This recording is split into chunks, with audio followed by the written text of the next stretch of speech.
Hey guys, Dan here, And Frank. and we are the Mazer Squad coming at you with episode 55. This is going to be our Ultraman Omega finale episode, but on top of that, we are covering a lot of the Kai-sei era right now. Yeah, We big have catch up.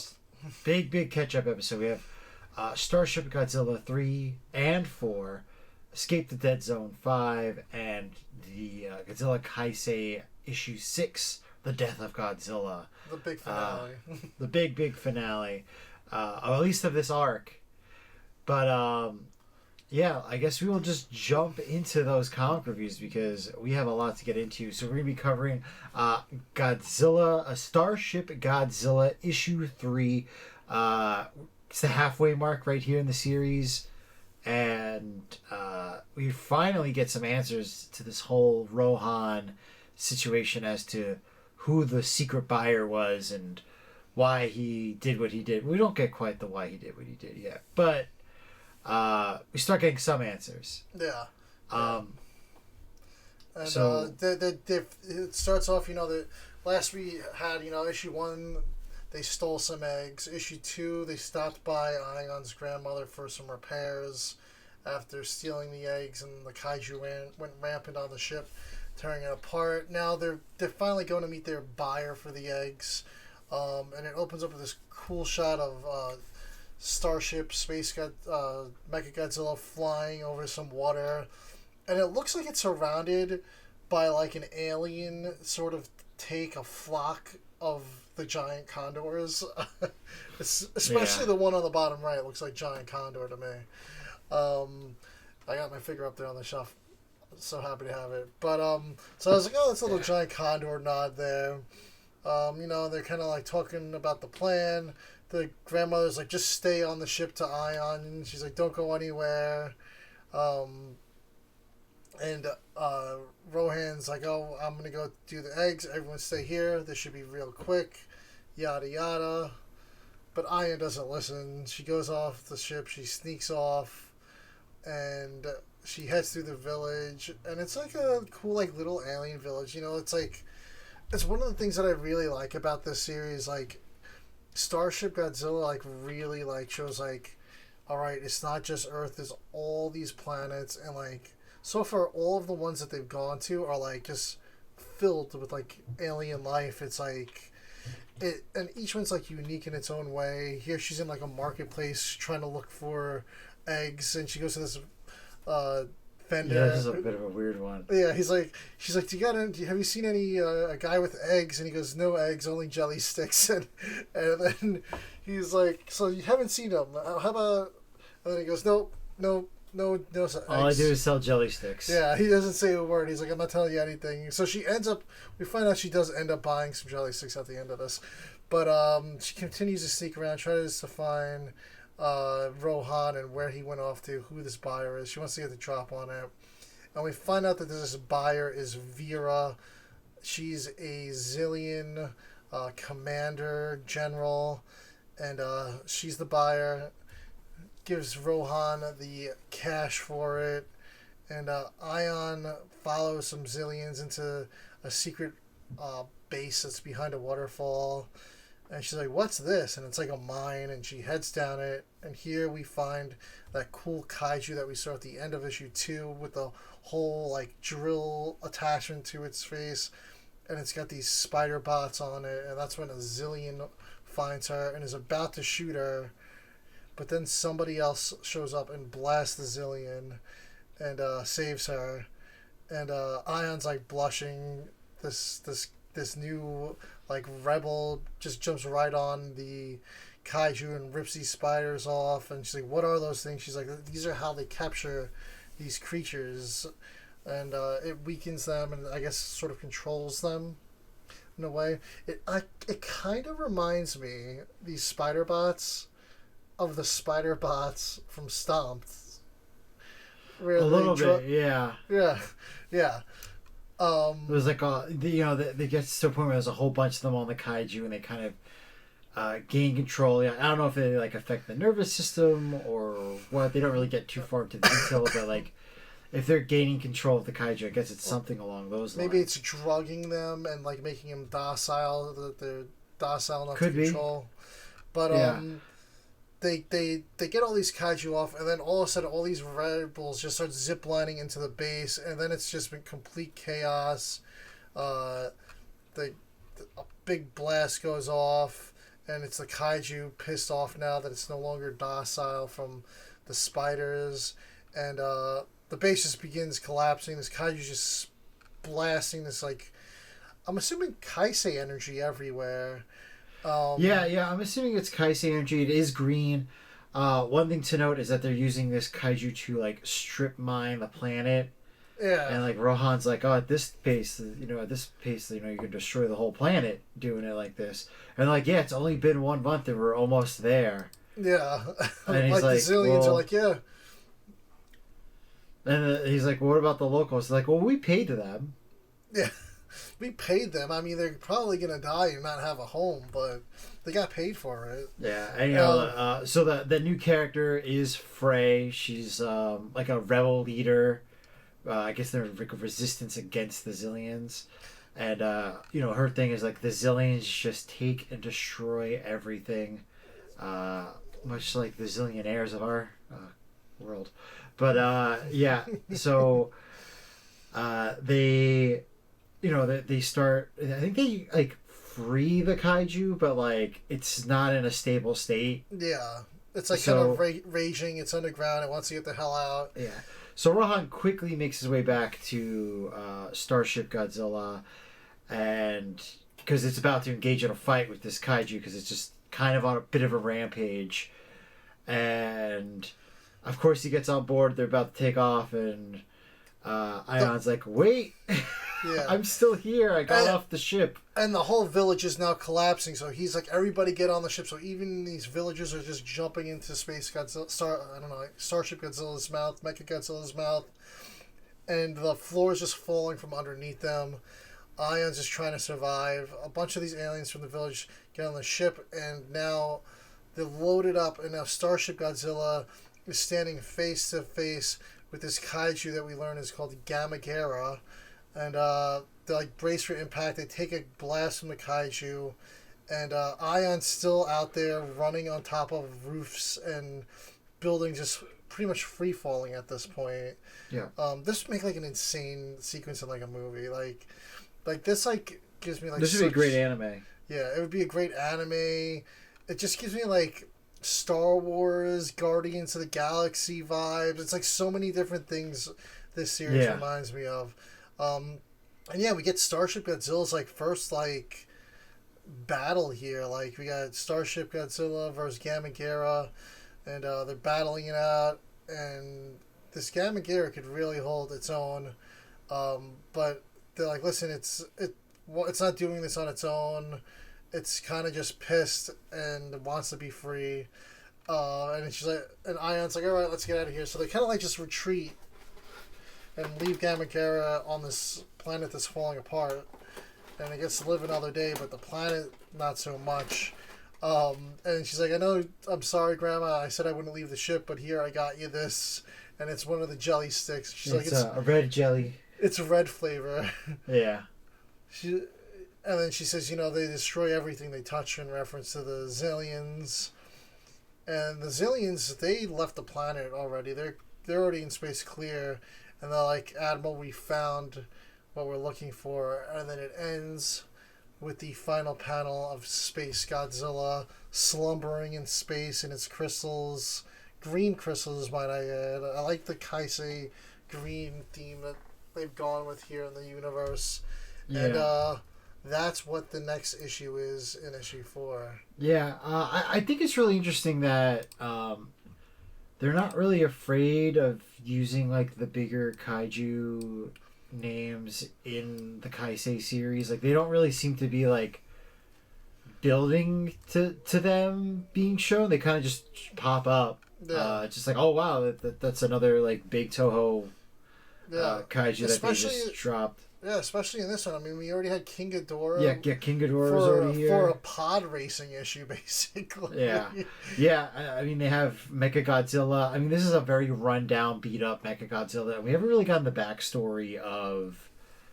And I don't even think it's been referred to as Mechagodzilla. Yeah. But I also don't think they've referred to it as Starship Godzilla either. Like, Yeah. they almost don't reference Godzilla, and even with SpaceGodzilla, they don't really reference that it's SpaceGodzilla at all.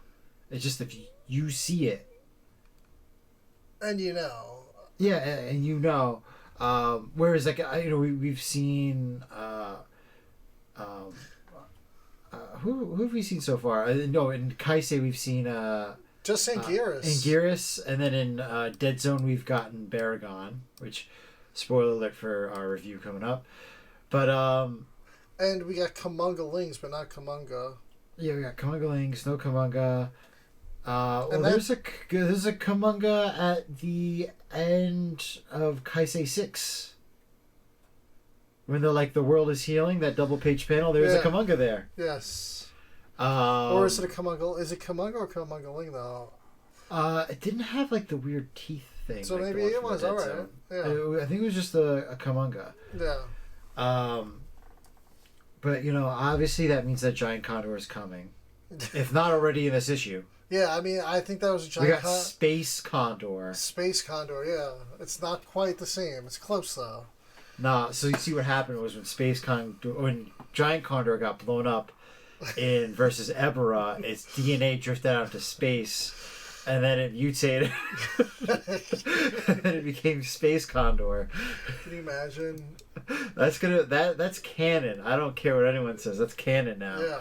But we've got a lot of original kaiju in here. I mean, this Gamagera was one of the first like big ones that we got for Starship.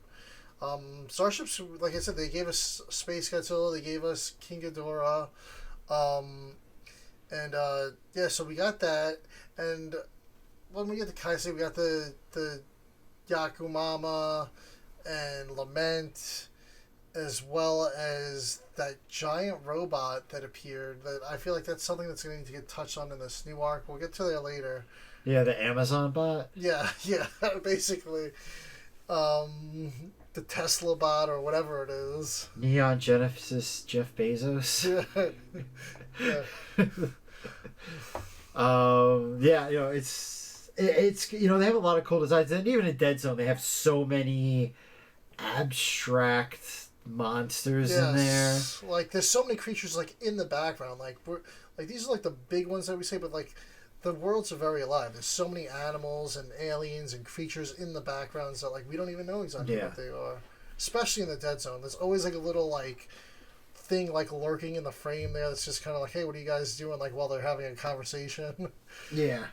There's always like a little thing going on there. Like always a critter. They put a lot of effort in on this series, and it really shows. I guess should we start issue 4? Yeah, we're going in on issue 4, right where we left off. They found SpaceGodzilla, as we just said, and they get right to work. They launch those spider bots, and they launch a lot of them, and SpaceGodzilla is covered and is very resistant to it. And they say enemy ships incoming, and boom, rebels chase the Xiliens right to SpaceGodzilla, and they're trying to save SpaceGodzilla from the Xiliens. Yeah. When I read this, I was thinking like, because in the previous issue it was like 0.2 light years away. So I was like, like maybe there's like a little bit of like a time gap between issues here. But then, the rebels engage the Xiliens, they're fighting, and the Xiliens have the advantage, obviously. They're trying to take over SpaceGodzilla with these spider bots, but they also do have the numbers advantage over the rebels. So Frey ends up reaching out to Ion and is like, hey, like, we need your help, like, if you can make it over here. Ion just, like, they're literally in the middle of working on Starship Godzilla, Mechagodzilla, however you want to refer to it. And just, like, while they're working on it, just, like, jumps into hyperspace. And then, boom, they're in the middle of the battle. So, I don't know. This could be almost immediately after, maybe, like, a day after the previous issue. Like, not even. Yeah. So clearly they have like that type of space travel to them. And like, you know, Rohan and the grandmother's like, what's going on? What are you doing? She's like, I got a friend. We got to help her out. And they're like, who? And yeah. then she pops up on the screen. She's like, hi. And then Ion's like, she's a friend. And then Grandma goes, yeah, just a friend. And like giving her a look. And she goes, she needs our help. Frey's trying to stop her? She's just a friend.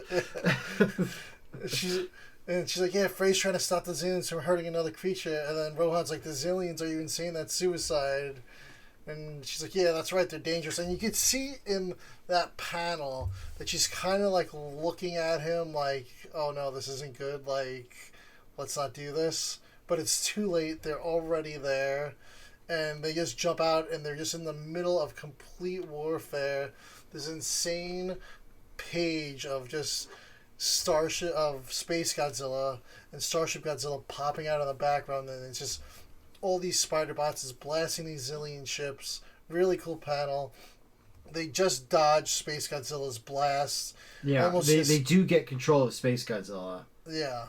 They're able to fully engage it, so they're able to like take their fleet off of them and turn it onto the rebels. Yeah, and what's cool is one of the rebel ships kind of looks like a like an actual like ship, like a flying ship, almost like a Yamato type of thing, where it's like almost like a boat in space. Yeah, they had a couple different cool designs on them. But I guess it's sort of like almost in Star Wars, like it's just like a Rebels. It's just a mishmash of different whatever they have, just coming together to make a fleet, and it's just complete chaos. Vera gets word that Starship Godzilla is there from one of the Xiliens. She's like, show me. And she's like, it looks like they're helping the enemy's admiral. And she's like, do you want us to attack? And she's like, no, just leave them right now. She's like, let them go. And she's like hesitates almost, because I think she's had a thing with Rohan, clearly. He's his ex-Xilien. Yeah. We don't even know. Rohan might be a Xilien. Oh, he's definitely a Xilien. Absolutely. Like she makes it sound like he's working with them, but I'm like, he might be one. I think he's 100% one. Yeah. Like, he might be a rogue one.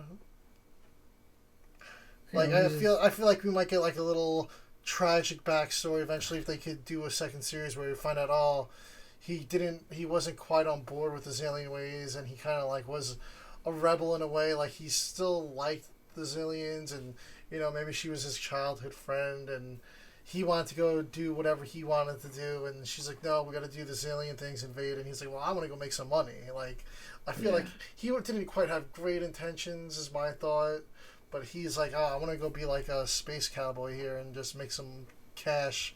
He's like, I don't care about an empire, I just want to be rich. Like, so they save Freya. She thanks him so much for coming. They get really close in their spacesuits while Ion catches her while she's drifting in the middle of space. And Freya's like, I got an idea. We'll go here to Tama 7, the Crystal Desert. It's like a base, like in a planet just coated in crystal.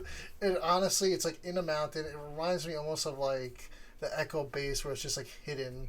She's like, she's like, nobody will find us here.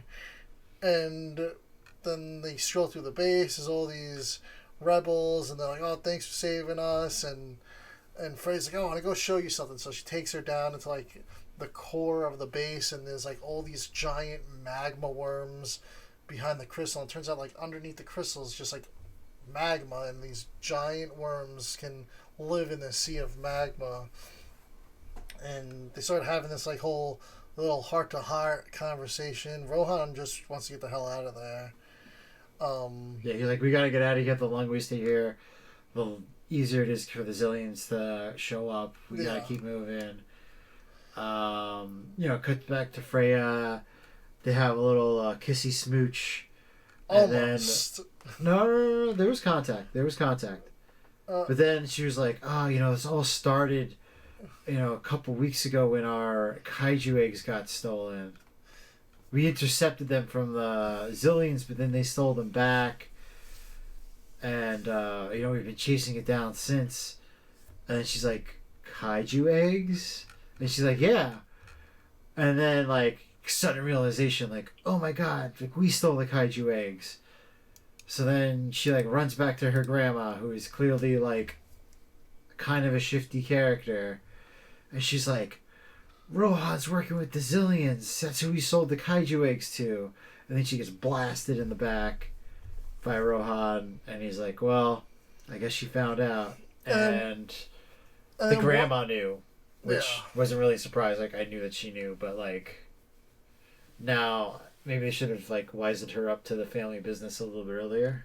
Yeah. I don't think she's dead though. I think she got stunned. Yeah.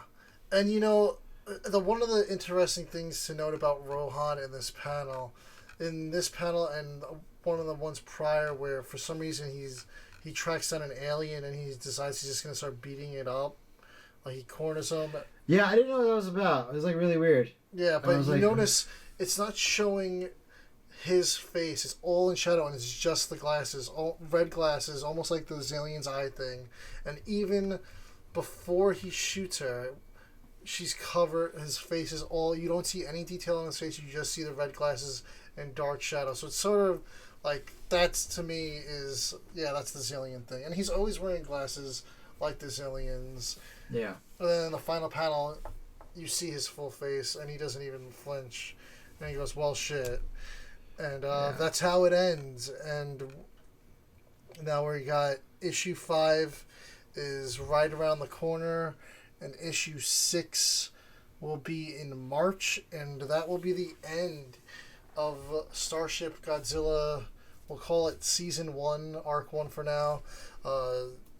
Starship and the Deadzone, Escape the Deadzone, are supposed to be seasonal comic series.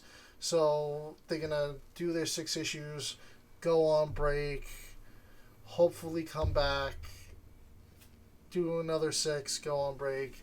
And I'm hoping if they kind of follow like the IDW pattern that they do for Teenage Mutant Ninja Turtles, that when these series are on break, there'll be another series going on. Godzilla will be running constantly, always, monthly. I'm hoping that we get an announcement of another spin-off series soon. We're going to review issue 6 later. We just had issue 7.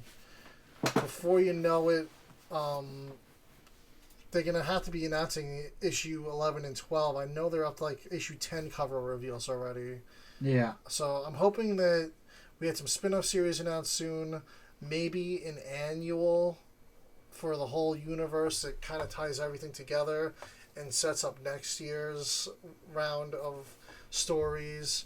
Like I said, Starship has really like just shown the life that's out there in this universe, where Deadzone focuses on the Deadzone, but Starship really just expands the universe a lot.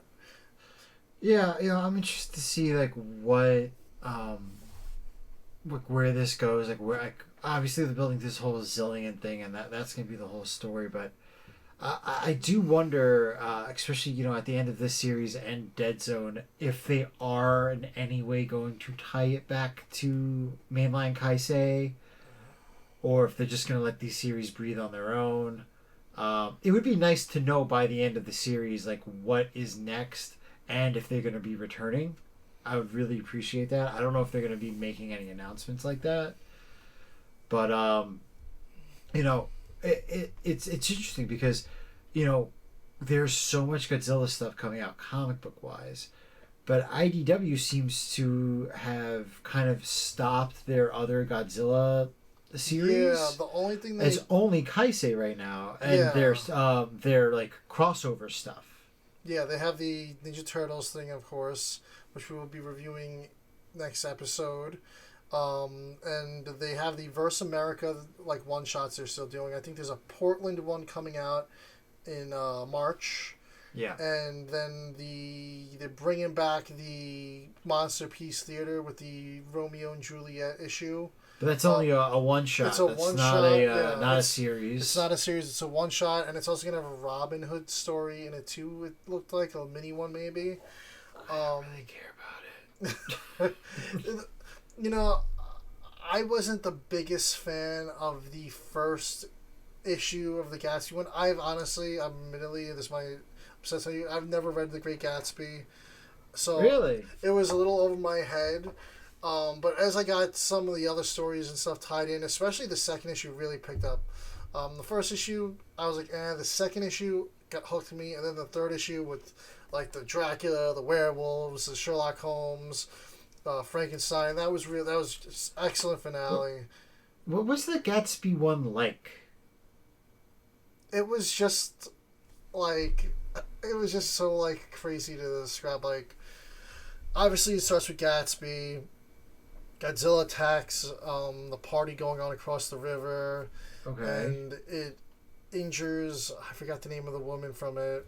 Yeah. And like him and the other dude, the woman's boyfriend or whatever at the time, are kind of like fighting. And Gatsby's like, well, I'm gonna get revenge on Godzilla for hurting her. So like, and it starts this whole cross-world trek. And he ends up like recruiting, because he's got money. He ends up recruiting like Sherlock Holmes, because Britain gets attacked. Because Godzilla just goes on a rampage after all this and starts affecting all these other public domain characters, basically, like the $1 Million Man or whatever his name, the guy with the Nautilus. I'm forgetting all these characters' names right now. Yeah, but basically the League of Extraordinary Gentlemen. Yeah, that's basically it. They get all these guys together and like, we're gonna go fight Godzilla. And like the Bionic Man and everything, and yeah, they basically chase Godzilla around the world. And then, does it have anything to do with Gatsby beyond the initial plot setup? Yeah, he's just out there to get revenge and get his girl back, even though she's not his girl, and she's like married to somebody or. It's part of the book. Yeah. She basically represents like he's the richest, most popular guy in the world. Yeah. But he can't get the one thing that he actually wants. Yeah. That's the whole point of the book. But like throughout. I don't think I would like that. Yeah, they for some reason they like somehow recruit Dracula to help in the second issue, and he like hypnotizes her because she's with them now, but he's still out for revenge. He hypnotizes her, kills Sherlock Holmes, but then Sherlock Holmes comes back to life as a vampire, and he gets killed again. Yeah, it was a little wild, a little out there. I don't think this is for me. But the art was really cool and fun, though. I know, it did look cool. It looked cool. Yeah. But I don't think it's for me. I didn't think it was me the first issue either, but like with the whole Transylvania final battle thing with Frankenstein, the giant mummy, and all that was pretty cool. I think it had some redeeming qualities to it. Alright. Yeah. It's not for everyone. It's definitely different. It's out there. It's as far as crossovers go. It seems a little out there. Yeah. I'm happy that they went for it. Yeah, no, definitely. It was well done. It was well done. But yeah, there's not really much else on the horizon for new comics right now. I mean, I would love to hear if they're doing a Mothra 2, but I don't know. I don't know, because they kind of ended it, but like they could. Yeah. But I feel like they kind of ended it. Yeah, they always could.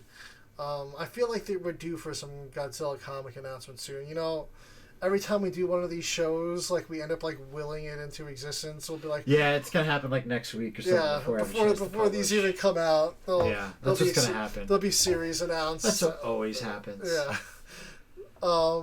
But yeah, I mean, so right now the Godzilla series that will be going on is we have Deadzone ending soon. We might even be covering that. Probably not next episode, the episode after. And then we'll have Starship ending just like that too. We'll have Starship at least 5, and then the finale for that. And then Godzilla's just going to keep going, which is awesome. We're going to be covering issue 6 in a little.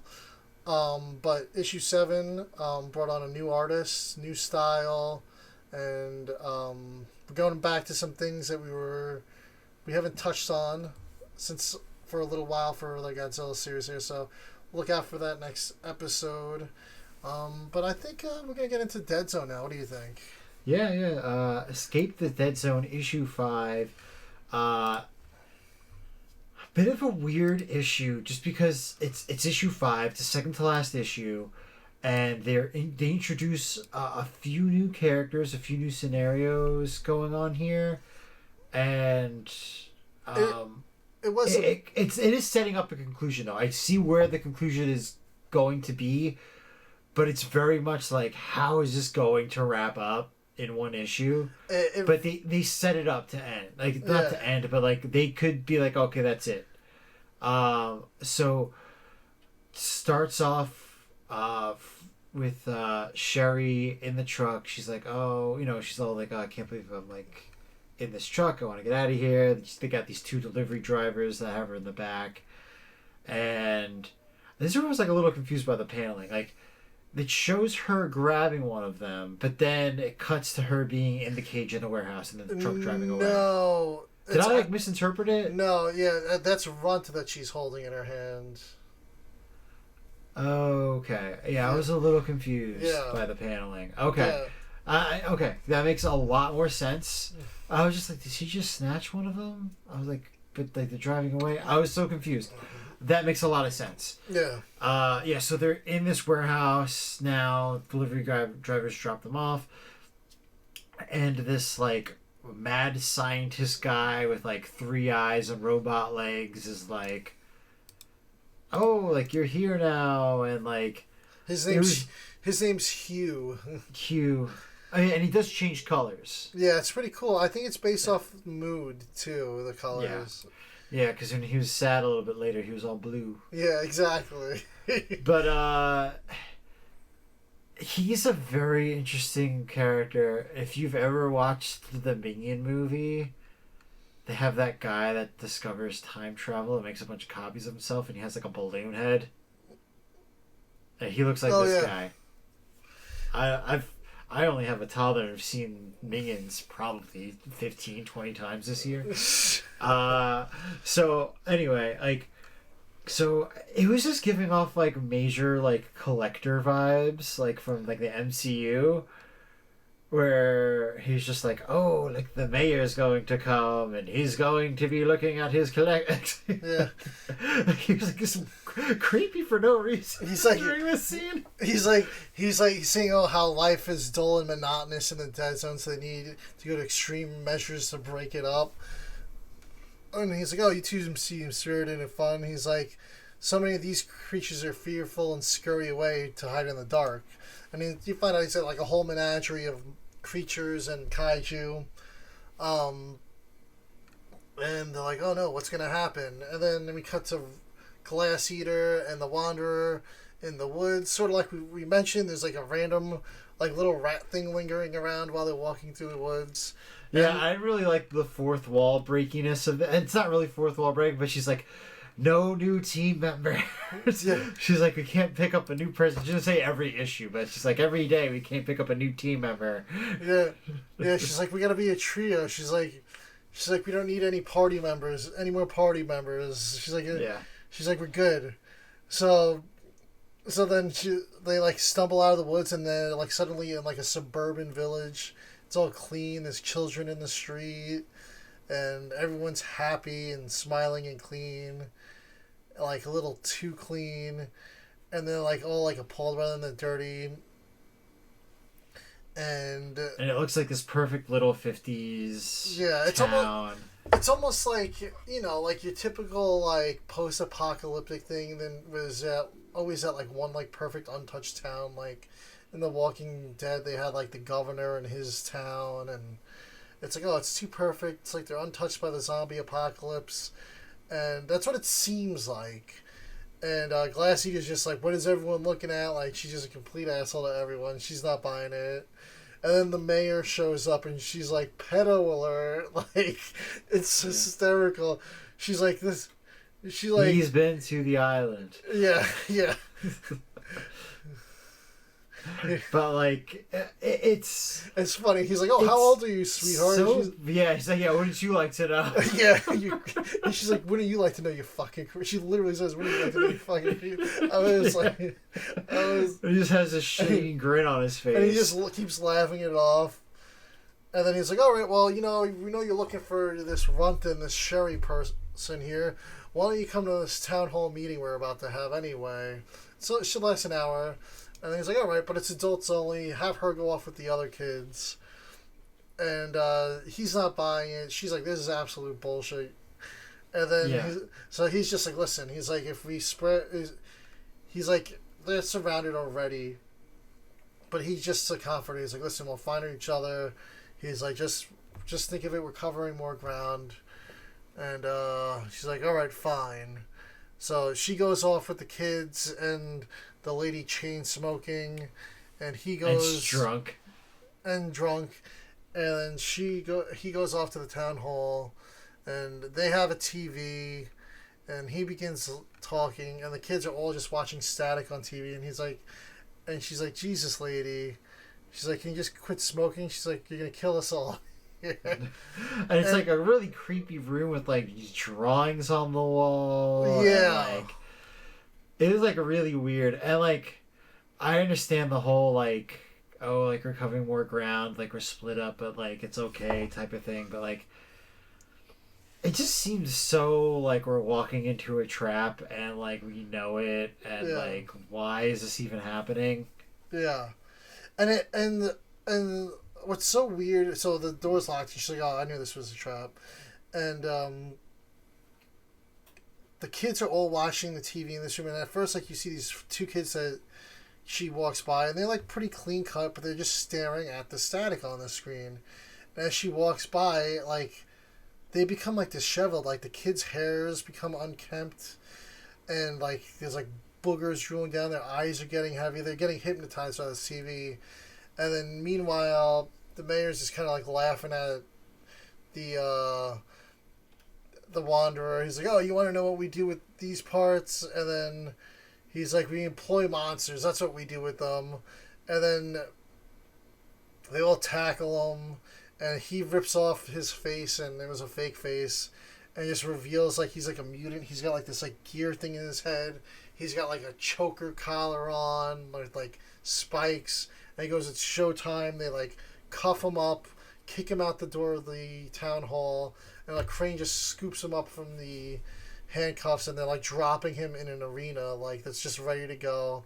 And now everybody revealed is just like they're not human anymore. They're all these mutants with horns and all these Deadzone things. They're all wearing like leather, like assless chaps. Like, it's like some like it's really weird. And so we like, you know, they drop him into the fight. Baragon pops out, but then also they put Sally in there. Sherry, I don't know, yeah. You know, he screws up her name all the time too. It's just perfect. But like, so it's like they kind of give him. They knew that they were together because he was looking for her, so they kind of give him like a 2-on-1 scenario. And then it kind of cuts to Hugh. He's like sad, and he's like, "Oh, like this is what they needed. Like once the mayor got control, like." He had like this bloodlust, and all these people got really dark, and these things that they wanted to see for entertainment. And Glass Eater's like, hey, like Runt. Oh yeah, sorry, I mixed up the names.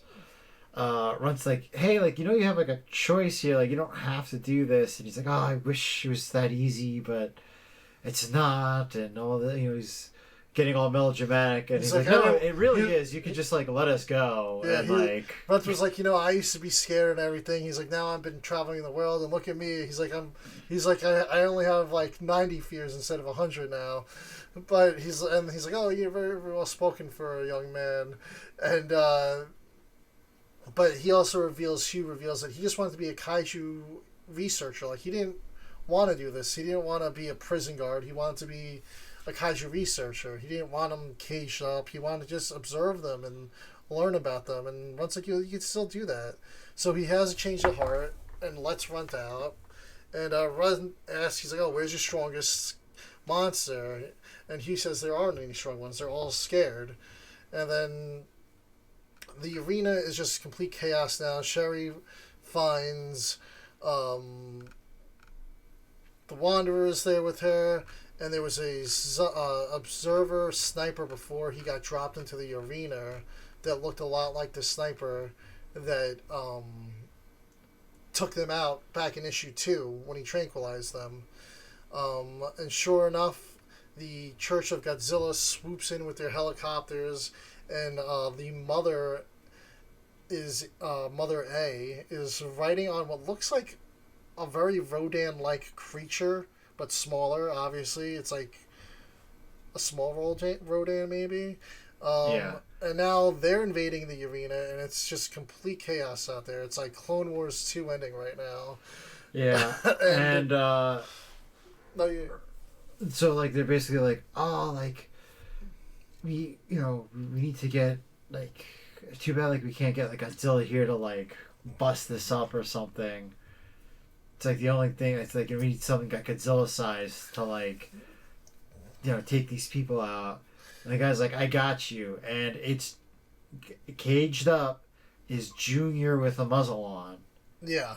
So I'm assuming they're gonna take that muzzle off. To me, it looked like it's Junior, like Space Godzilla Junior. Yeah, but very fierce eyes though, very aggressive looking. Like he's got, like if you cover, I'm looking at the panel now. If you covered it up, it looks like, and you didn't see the body.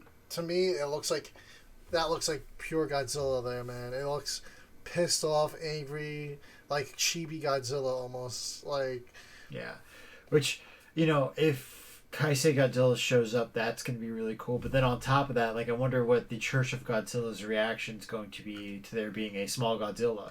Yes.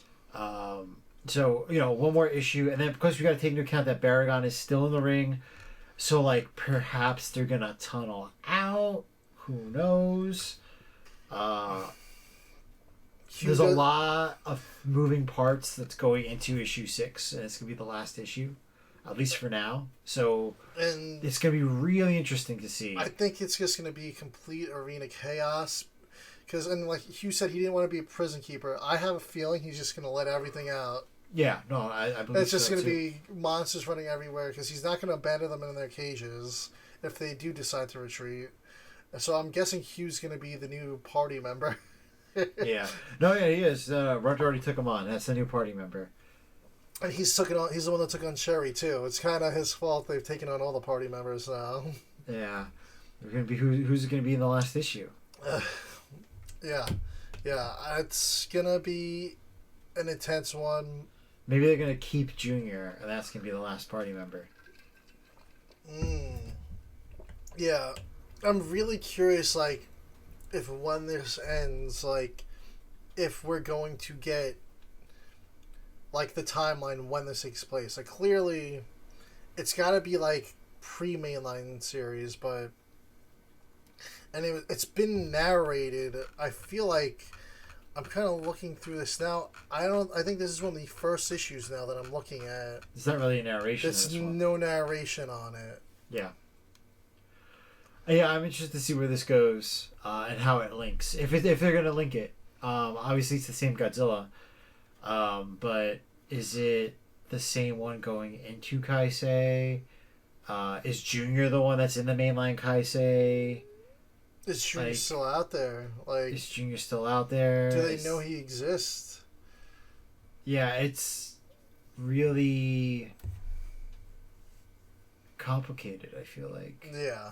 Now that they've dropped that character, I know, that the series are linked, but they don't necessarily have to intertwine with each other. But like, you're doing this big Godzilla series, and now you're doing the whole like, Godzilla died, and now he's coming back with his powered up form, type of thing. I haven't read issue 7 yet. You have, but it's interesting to see like how the presence of a Junior might affect that. Yeah. If it's going to affect it at all, it might just keep him in the Deadzone for now. Yeah. Yeah. I feel like Junior is going to be our next Godzilla. We'll see what happens. Almost like, the animated ones that they've been doing over the years with the Megalon and the Gigan Rex and everything. Yeah. Yeah. I'm really hyped to see how they're going to end Deadzone, which I believe is next week. Oh, is that next week? I don't know. I'm losing track. It might be. It's been a bit since the issue dropped, so I think it it might very be well next could week. be. So maybe we are reviewing that next episode. Yeah. I gotta see. I'm losing track here, but yeah, excited to see where this goes next. What do you guys think of Deadzone? I mean, we've been loving it. Each series for this has been great, and the universe building is incredible. Yeah, no, it's been great. It really has been. And yeah, now I think we're gonna. Yeah, now I think we are going to move on to our arc finale for Godzilla. The first 6 issues. This is sort of as like almost like we call it season 1 finale here. Issue 6 of Kai-sei. Last issue with this artist, Nicholas Shizmecha, and it's a big one, man. I mean, right where we left off, Jacen had found out in issue 5 that Lament is his mother, and he's raging now. Jacen and Godzilla, they just get straight into it. They're in Vegas, just fighting, tearing up the strip, and yeah, it's just complete insanity. The G-Force team is trying to save Vegas and stop Jacen from killing Godzilla at the same time. And Incense is like, hey, we might need to do something drastic if we can't stop Jacen. Like, he's saying, we might need to put him down. Like, even, like, Jacen down is the suggestion, because he's like, Jason's filled with Kai-sei energy. He's like a ticking bomb, literally. Yeah, and if he goes too far, he might destroy the whole city. Yeah. So they have Jacen fighting Godzilla, and he's using all of the acupuncture techniques, but like the wrong way. Like in like a very damaging way. Yeah. So he's like just putting the work in on Godzilla. Honestly, Godzilla almost doesn't even put up really a fight at this point. Yeah. It's really tired from the fight it just had. So it's really kind of no match for Jacen at this point. And what we end up getting is 2 split fights between G-Force and Lament, and Jacen versus Godzilla. The Lament fight is, we kind of learn a little bit more about the lore. So Lament is like anti-Kai-sei energy, so it is like death personified, and so it can't die, so it keeps regenerating any damage that they do to it. Yeah, like it gets like a blade arm now after they cut off its arm. And they just keep like they're shooting it in the head. Rumi's jumping on board, stabbing it, and she's got her sort of psychokinetic abilities to communicate with Kaiju, so she connects with Lament, and we see kind of Lament on the ground in like this like state, like it almost looks humanoid, but with a tail, like looking down, and like they're kind of just talking to each other, and getting all this lore about Jacen and her, and basically Lament's just been trying to use Jacen as its weapon. Like it's like, yeah, I'm developing him and he's gonna be my weapon, and Rumi's like, no. And she's like, that's not what's gonna happen. She's like, I'm mommy now. Yeah, basically. But so yeah, she does the psychic link and basically like gets into Lament's head and is like, you don't really care about Jacen at all. Like, you were a bad mom. Yeah. And you were always a bad mom, and now once his powers awaken, you're like, oh, I can abuse that. So now I'm gonna try to wiggle my way back into his life. So that kind of like messes with Lament, and it decides that it's gonna like grow wings and fly away. Yeah. Which is already weird. Like, Incense is like, what the hell's going on here? And then, as far as the Godzilla fight, Jacen's just basically uncontrollable.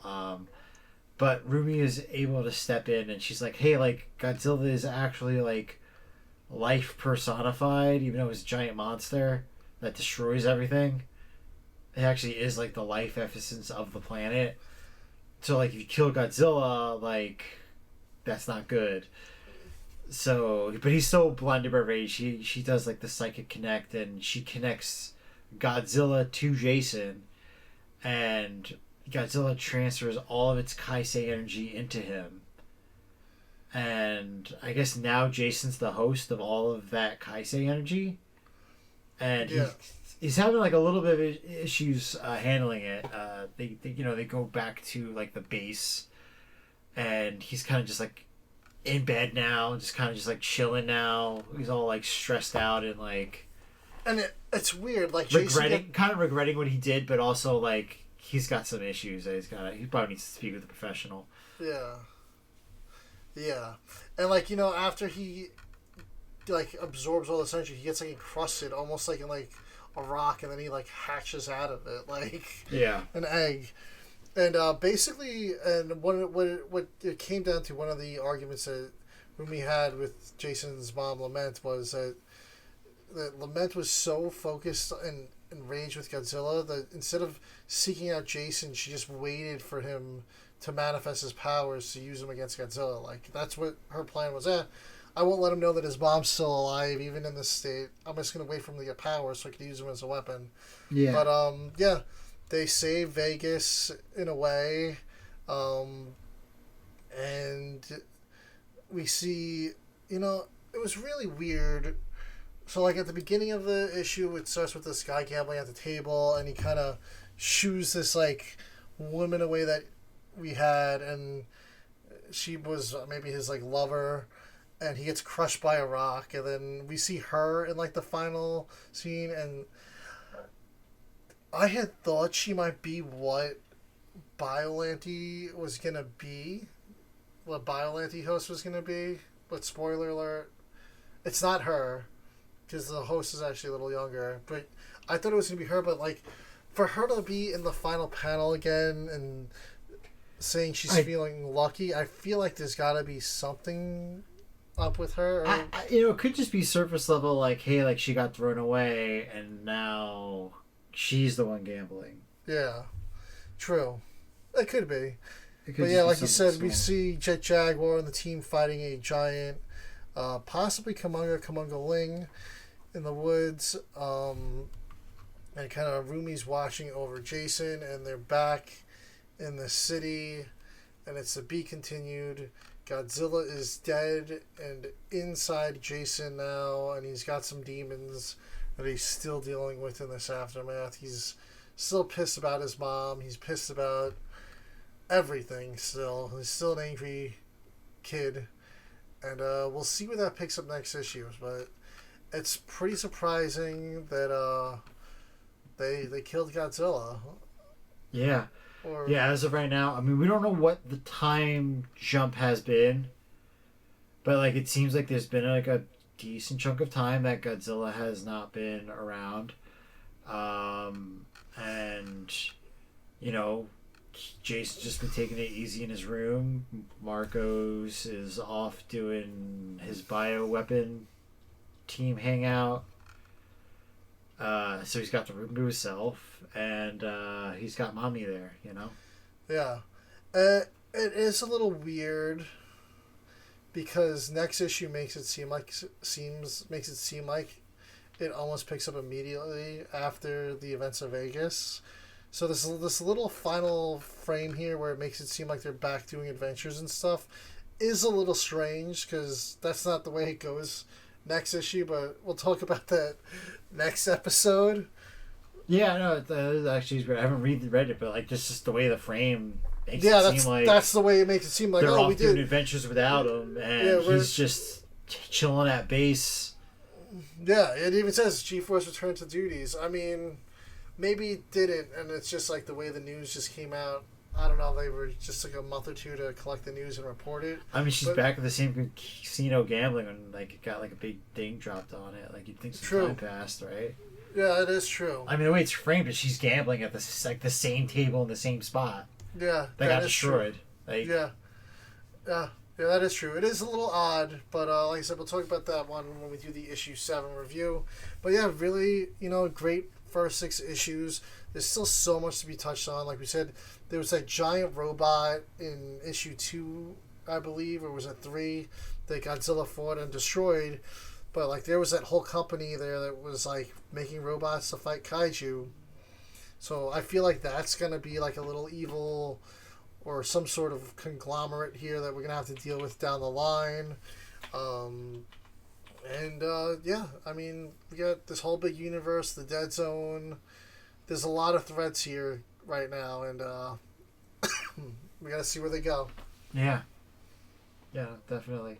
Looking forward to it. You know, IDW's been doing a great job with it, and can't wait to see what's coming up next. Yeah, for sure. So keep an eye out.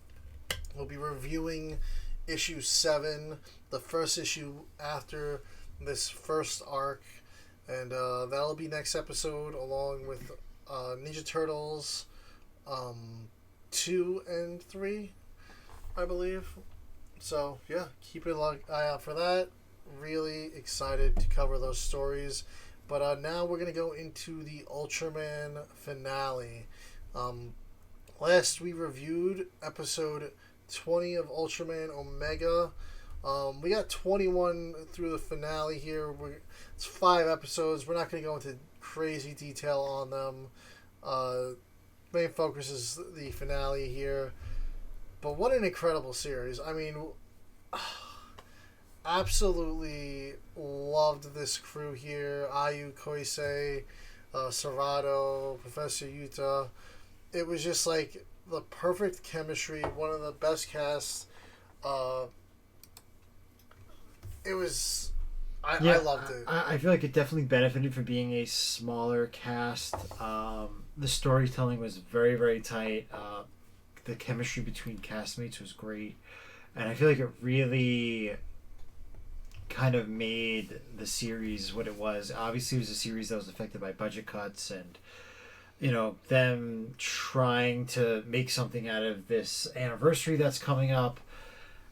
So obviously funds were kind of like really diverted from this series, so they couldn't really do, you know, big grand stuff. But, you know, we were able to get smaller stories with a tighter cast, and it really showed that you kind of really don't need a lot of like the super flashy stuff in an Ultraman series to make it a really, really great show.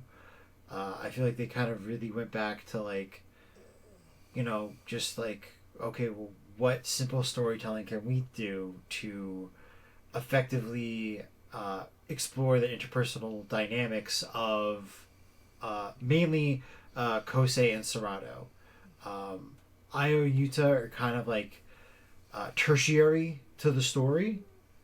They're there, they're supporting, but they're not the main focus ever. And, you know, it's really great, you know, the story they were able to tell. I don't know if you want to get into like, if we're just going to get into the episodes or what, because I don't want to get like super spoilery before we really get into the reviews, but I honestly like, so with the show, I've watched Blazar through Omega, and I gotta say, I really do think that Omega might be my favorite out of the 3 that I've watched so far in the new generation. It really just comes full circle.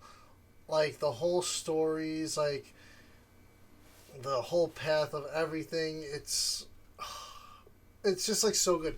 It's one of the most complete stories, even though, this spoilerish, like, it kind of ends where it's, like, just beginning, almost. Like, there could totally be, like, an Ultraman Omega Season 2. It's probably not going to happen. No, yeah, it's never going to happen. But we're going to get a new generation stars. If we even do. That show's so confusing. But it's set up kind of like Blazar, where, like, yeah, like, they could go on and do, like, another 50 episodes. Yeah. No problem. Yeah. Yeah, it was just so good, though. I don't know, should we just go into, like, all of it right now? Like, I don't know. Yeah. So episode 21, It's a retro episode. We got Gabora there. Gabora. And it's got this weird helicopter thing going on with its usually, plates. It's got the plates that shields its head, and it uses it to fly during this episode. This episode, Professor Yuta is absent. She's off working on something else. And instead, this Ryunuchi guy steps in, and he's like dressed like a Yakuza video game character. Just super over the top. He's got this like giant textbook that he wrote on Kaiju, and he's a professional. He's terrible. He doesn't know anything. Yeah, and essentially, it's like the last comedy episode of the series. Just to like, it's Ultraman. You gotta have some serious episodes. Can have some funny stuff. But he's just like a goof. And he's got this big book. And speaking of budget cuts, one of the things I was reading about this episode is they didn't want it to be a book. They wanted it to be a PDF, but the director had to fight to make it a book. They didn't even want to spend the money to produce the book prop for the episode. I mean, like, what does it take? You send someone to go to a used bookshop, find the thickest book you could find, and then make a fake cover for it? Yes. That's how tight of a budget they were on. That they didn't want to produce a book for that prop. Yeah. But yes, he has this giant textbook of a book that he makes every KSCT member buy. They can't even. They have to buy it. Then they're required to buy it. Yeah. It's like college when you got to buy a $200 book that the professor wrote. Yes, that the professor wrote. Yeah, so they got to buy it. But anyway, all that aside, we had a cool Gabora versus Omega battle, a flying one. Who would have thought? But Omega gets the help of Valganus and cuts off the plates, so can't fly anymore. And then he uses his halberd spear thing and just like pretty much executes Gabora and kills him. And that's the end of that episode. It's, like I said, we always like seeing the old Kaiju back. And then this is where we kind of get into the like end game to the series here. Starts off with a mysterious like device appearing, and we find out it's like a scavenger hunt. So Sorato and Kai-sei are running around Japan chasing all these signals down, and they're finding out that this is a alien from the Genesis, the ones that were sent Zomera after him. And he's pissed that Omega's been helping Earth all this time now when he stood by and watched Genesis fall. And it turns out, we find out that Sorato and Omega were actually from this race called Stargazers, the Gazers. Yeah. And they are only supposed to observe planets, and for millions upon millions of years, these Gazers have watched planets rise and fall to Kaiju, to their own devices, and never intervene. They're just to observe.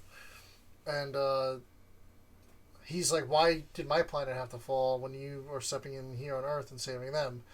So he raises a Teganular to try to stop Omega.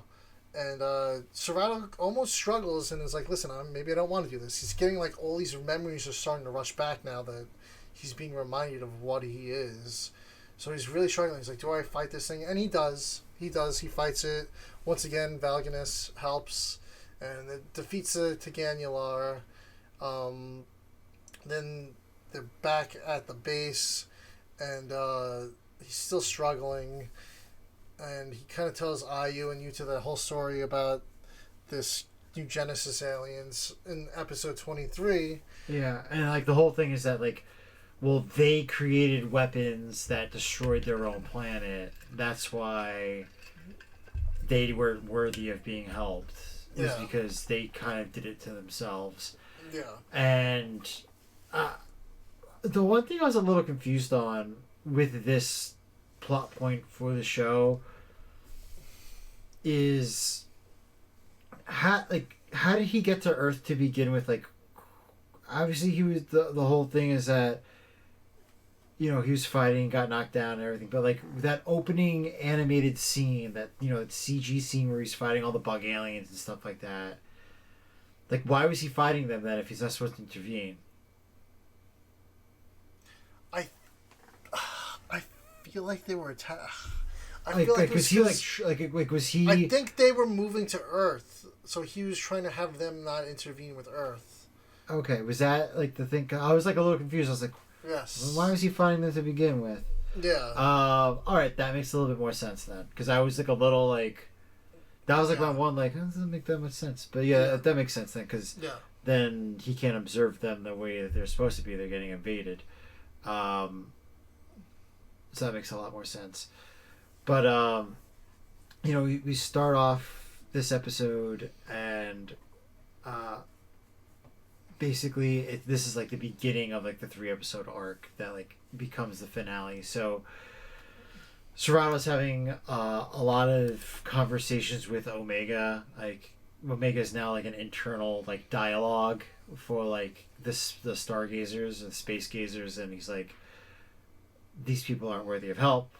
We're supposed to be impartial towards the kaiju and the earthlings, and whoever wins is supposed to win, and you keep interfering. So Omega does keep finding Spinosaurus, and it's a Gairyuga. Yeah, it looks like a Spinosaurus. It's really cool. I think to me it's one of my favorite designs of the season is this Gairyuga Kaiju. It's got this powerful blast, really cool. Yeah, it's got like almost like volcanic, like it like shoots. It's not lava, but like it's like that hot, that destructive. Like I think it's like one of those powerful like beams. It's like it's an intense light beam, they call it. Yeah. And it's got like this organ that it's like really vulnerable to. But yeah, they're once again Sorato's struggling with this, and he keeps getting questions. Should you do this? Should he be helping? And once again he's battling. Looks like he's got the upper hand with the Valganus armor once again. And he's about to deliver the final blow when all of a sudden it just blacks out. And he's surrounded by all these gazers. And they're kind of like taking like back over. They're like, listen, you got to take your body back. You're not Sorato anymore. You're a gazer. You're not Omega. Well, he is Omega. But like, you're a gazer. Do your job. Yeah, no more of this Ultraman stuff. Yeah, and during this pause, Gairyuga escapes, tunnels underground. He turns to Kai-sei, summons the Mateo Kaiju, and they all go into his like chest transmitter thingy. Oh, I'm drawing such a blank on there. Yeah, right he takes all the Mateo Kaiju away. So now he's back in control of them. Kai-sei has no power over them anymore, at least to like summon them. So he takes all that back and flies off, leaving everyone in a lurch, kind of, and kind of causing the KSCT to be like, all right, well then we have to do what we got to do, and we kind of find out what was being worked on in the 2 episodes prior. In this episode, there is a conversation between Yuta and Sorato, and she's like, we're doing some things I'm not really, this organization's going a direction I'm not super proud of, but humanity needs to do what it needs to do to protect itself, and basically she's, without telling him like, hey, I'd rather rely on you than what we're doing, she's just kind of putting it out there and like letting him kind of react to it instead of just outright saying, I know that you're Omega. Yeah. But then at the end of the episode, once he's gone, she goes to Kai-sei, where's Omega? Where's Sorato? Yeah. She goes, where's Omega? No, where's Sorato, actually? Yeah. And that's where she's like, all right, yeah, we know who he is. We're not idiots here. I'm a woman of science. I know he's... Everyone knows. It was blatantly obvious. He's not really the smartest person in the world. Yes. And then the credits roll, and then we get like our first like post-credit like clip here, and we go to an island, and Zomera pops up, and it's our big final boss reveal here. So yeah, Zomera is now the focus, even though Gairyuga runs away. We're going to find out a little more about Gairyuga towards the end of this episode, beginning of next episode. But Zomera appears. It's Elda Gamera mixed with Zoris. The KSCT was experimenting and it went bad. And they can't control it. And it's absorbing Kaiju. Right off the bat, it's battling Damaga. Kills Damaga, absorbs it, cell style, and gains its abilities. Yeah. So the thing was like, the reason that they made Zomera was like, well, what if we had a kaiju that was able to take on the best abilities of kaiju, like El Gamera, while at the same time being able to control kaiju with Zovarash's abilities. This way it could just lure them in, take them out, and then take the best abilities for itself. Yep. That sounds like an awful idea, but they did it. With no idea how they were going to control it. They did it. Yeah. They were like, yeah, we put the cells together and just kind of started taking off. Didn't have a backup plan. Yeah. For this. Yeah. So this thing's just rampaging, collecting kaiju. It battles Gamora this episode. That's like kind of like the big finale before like the big cliffhanger, and the KSCT has zero answer. Omega does appear after it fights Damaga in the opening, but doesn't do anything. Like I said, he's just observing at this point. And throughout this episode, we see Sorato here and there, just watching from afar the whole time. But the KSCT keeps failing, and it's not looking good. So Kai-sei runs out, and he's like, I'm going to go find Sorato and him to help. He pleads with Sorato, and Sorato's like, nope, that's not who I am. Humanity did this to themselves.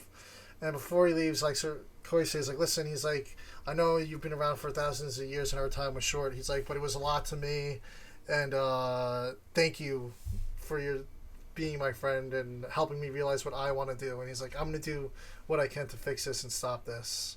And, like, you could see, like, in that moment, he almost breaks through. He does break through almost, because Sorato starts to get teary-eyed, but still says nothing after Kai-sei leaves. He gets thanked for being his friend, and he leaves. And at this point, Sorato's just walking around in the destruction as Zomera's summoning more kaiju, battling Gamora, and Sorato stumbles upon, during the chaos, a hurt man, and we see the girl and mother from the first episode that Kai-sei and Sorato helped, and she's helping this old man. The girl's not scared of the monsters anymore. She's clear-headed, helping this guy, and he's learning about helping people and being a good person again, and something clicks with him there. Episode ends, and, well, actually, we go back to IU in her lab, and she has figured out a weakness, and now episode ends. And the weakness is that she finds out that Zomera had absorbed Gairyuga, the one that Omega let get away in episode 23, absorbed him. And in absorbing him, he absorbed this organ that serves as a weak spot. And she's like, if we could hit it with our VTOL beam from our drones, we could overcharge him, he'll explode, and we could defeat him. So they attack him with the drones. It looks like it's going good, but then Zomera breaks out of it in the last second, because this drone and cannon can apparently only fire for like 60 seconds or something. Yeah, it's not powerful enough. Yeah, it shoots the drone down, the plan fails, and they're like, alright, we gotta move back to the next base, the city's lost, and Kai-sei's like, no. He's like, I'm gonna go do it. He's like, I'm gonna fire it manually. Like, I'm gonna go run in there and do it. Yeah. So, he goes there, he's getting everything set up, and they basically know it's like a suicide mission. So he's going there, it's charging up, it's about to hit him, and then Sorato finally snaps in. He decides, like, alright, I'm gonna protect Kai-sei. Henshin's goes in there, protects him, lets him set up the beam, and everything's going great. You think it's going to go one way, and then So Zomera fires its own retaliatory beam back. The beam doesn't, the beam that Kosei was going to use doesn't work, and Zomera destroys the city along with Omega and Kosei in it in one giant explosion. So, obviously, like, they're dead. Yeah, they're dead. But they're like in like a suspended light. Yeah, they're like state. suspended animation because Omega has energy still as a cosmic being. So, Kosei and Sorato are going through some important areas in their life where they've met with each other. A lot of it's like in the warehouse and stuff, but they're talking about like their life and everything that they did together and like how much it meant to each other. And Kosei's like, oh, so like this is it for us. Like, it's like I just feel so bad that like this is like the way it has to end. And Sorato's like, well, there is one more thing that we could do.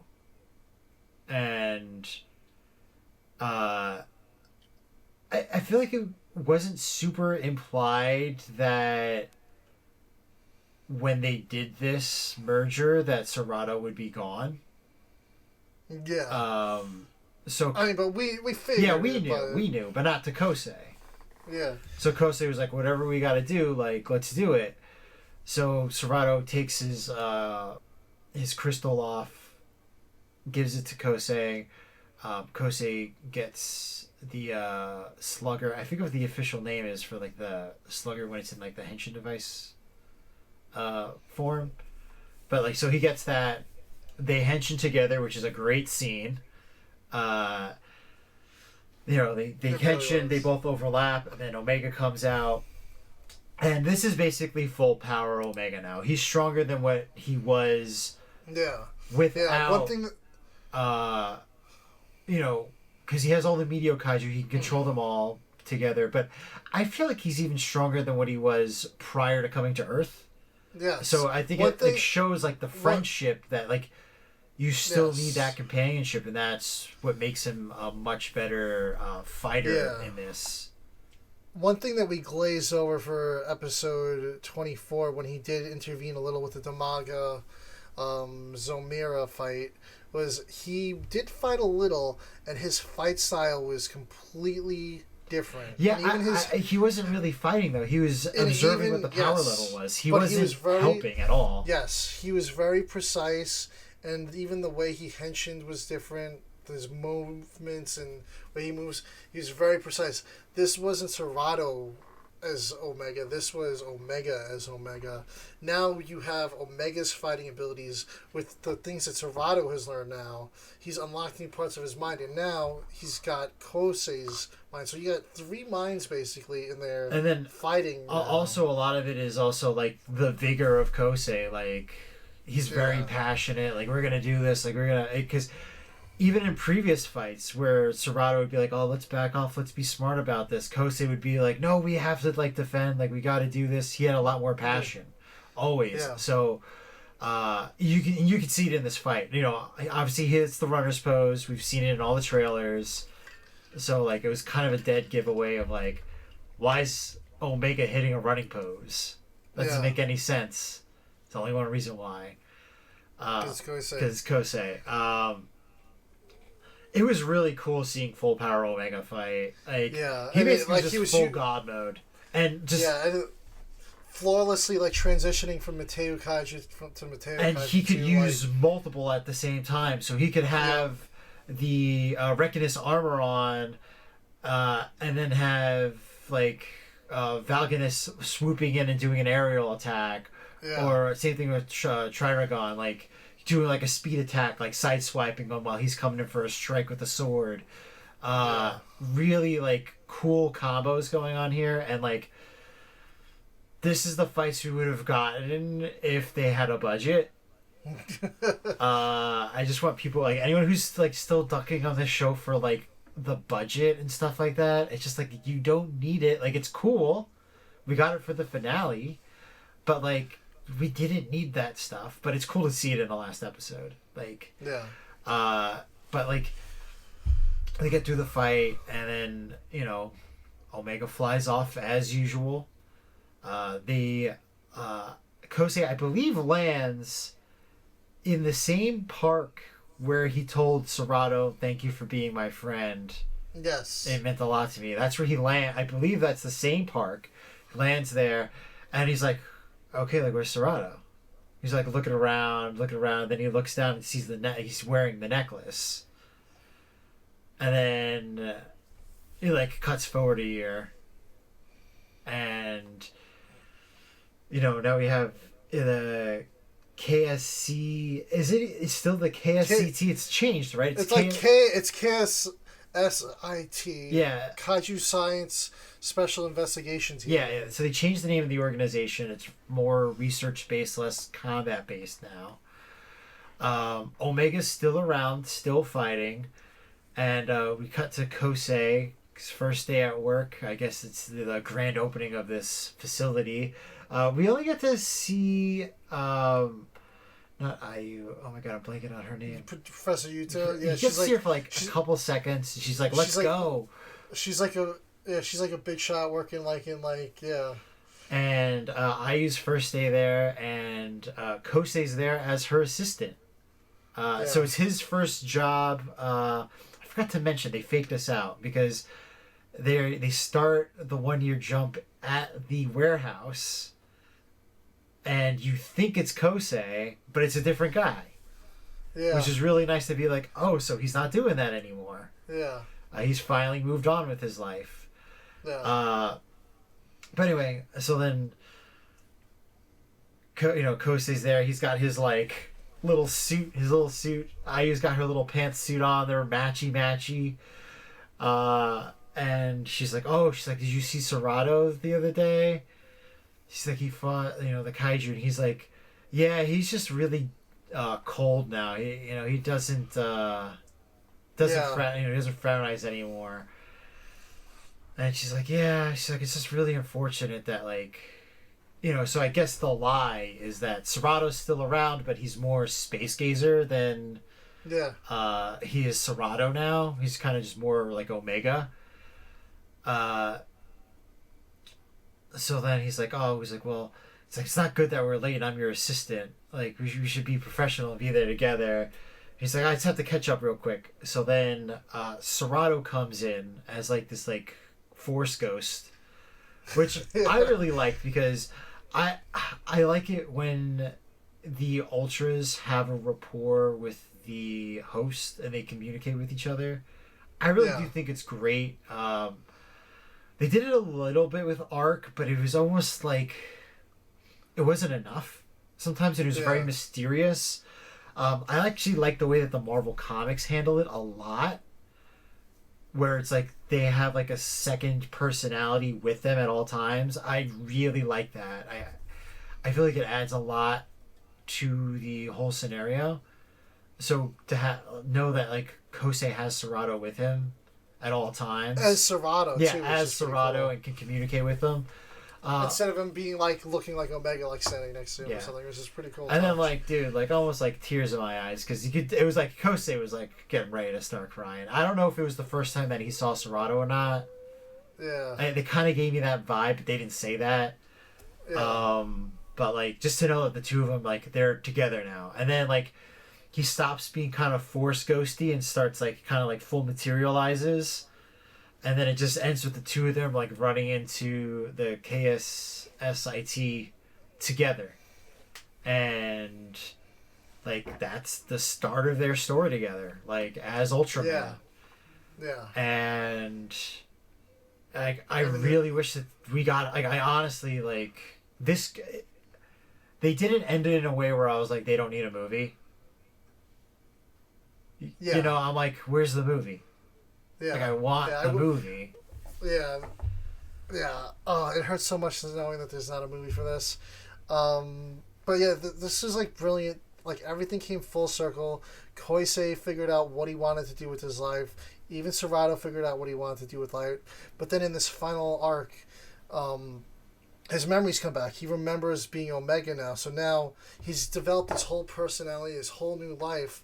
But now he's got his old memories now. And now he's fighting with his old and his new. And he's he likes this new person that he's become, but now he remembers who he really was, and it's like, what do I do? And like he's like, you know what? I'm gonna break it. I'm gonna follow what I wanted to do as Sorato and not Omega. And the touch with bringing the girl back from the first episode, like everything came full circle in the series. We went from beginning to a new beginning, and like this could absolutely just like be. There could totally be another series for this. Like, I really want there to be. I want to see the adventures of the KSSIT and Kai-sei and what they do. Like, you know, it's like your special investigation team. Like, it's like we're at the Science Patrol now. I don't know what the next series is going to bring. Supposedly, we have Ultraman. I don't know if it's Theo, Theo. That's what the apparently licensed name is. I feel like they're gonna go with Theo because it just sounds like Leo, and it could be a, you know, it's supposed to be like a callback series, so it might be. Does Leo already have a son? No. So it could be son of Leo. Leo trained. So 7 trained Leo. Leo trained Zero, and now they have the Zero movie coming out too, on top of the 60th thing. So I don't know if it's a Zero movie or a Zero special. So it's like a whole kind of like father trained him, he trained his son. And then I wish I'd watched Z enough to know. Maybe Zero's going to be training Leo's son. Yeah, it could be something like that. I don't know. This is all speculation. I honestly would love like Omega to be the start of like a new continuity. Like, all right, let's do some like Ultra Brothers here. Now the Gazers saw one of their brothers do this and break off and like pursue his own like personal dreams instead of just being some guy like the Watcher from like doing his own thing. Maybe somebody else is going to be inspired now they want to go to Earth or another planet and defend it from monsters and stuff. And like, it would be so cool if like this is like our new, like, you know, instead of being from the land of light, we got these gazers from all over the place. Like, they're different types of Ultra. Yeah, no, it's really, I mean, they're never gonna do it. But it's really interesting that they like could do something like that. I just don't see them doing it. I think they're comfortable with these being one-offs. I'm surprised that in Arc we got like a mild follow-up with Blazar, if you want to call it that. The fact that Blazar was there was kind of cool, but like very half done.